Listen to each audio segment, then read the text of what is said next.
పిల్లలకు సరైన ఫౌండేషన్ చదువులో మాత్రమేనా? ఆరోగ్యంలో అక్కర్లేదా? Hello my dear health lovers! ఈ జనరేషన్లో ప్రతి పేరెంట్ వాళ్ల పిల్లల్ని స్ట్రాంగ్ ఫౌండేషన్ ఉండే స్కూల్లో లక్షలు పోసి చదివిస్తూ గర్వంగా ఫీల్ అవుతున్నారు. చదువుకు మంచి ఫౌండేషన్ ఉండటం మంచిదే, కానీ ఆ ఫౌండేషన్ పిల్లల మానసిక ఆరోగ్యానికి, శారీరక ఆరోగ్యానికి అవసరం లేదా? ఎవరైనా సరే, ఏ వయస్సు వారైనా సరే ఆరోగ్యంగా ఉండాలంటే సరైన సమయానికి సరైన ఆహారం తినడం, సరిపడా నీళ్లు తాగడం, ఒత్తిడి లేకుండా ప్రశాంతంగా నిద్రపోవడం, ఆనందంగా నలుగురితో కలిసి ఉండటం అవసరం. మరి మీ పిల్లలు ఇలా ఉంటున్నారా?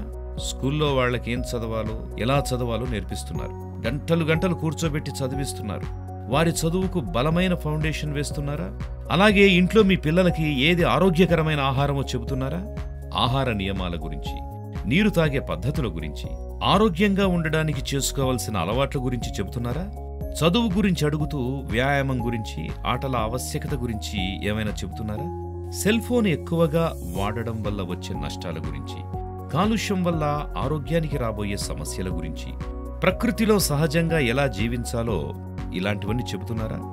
ఒకవేళ మీరు ఇవన్నీ చెబుతూ మీ పిల్లలకి స్కూల్లో చదువులో ఎలా అయితే ఫౌండేషన్ వేస్తున్నారో, ఇంట్లో కూడా అలాగే మానసిక, శారీరక ఆరోగ్యం బలంగా ఉండడానికి ఫౌండేషన్ వేస్తున్నట్లయితే మీరు మీ పిల్లలకి సరైన పేరెంటింగ్ చేస్తున్నట్టు. లేదంటే మాత్రం మీరు పెంచని అవగాహన వల్ల మీ పిల్లలు ఆరోగ్యం పట్ల చూపించే అశ్రద్ధ అనారోగ్యానికి కారణమవ్వచ్చు. ఒకవేళ ఇదే జరిగితే వారి అనారోగ్యానికి మీ నిర్లక్ష్యమే కారణం కావచ్చు.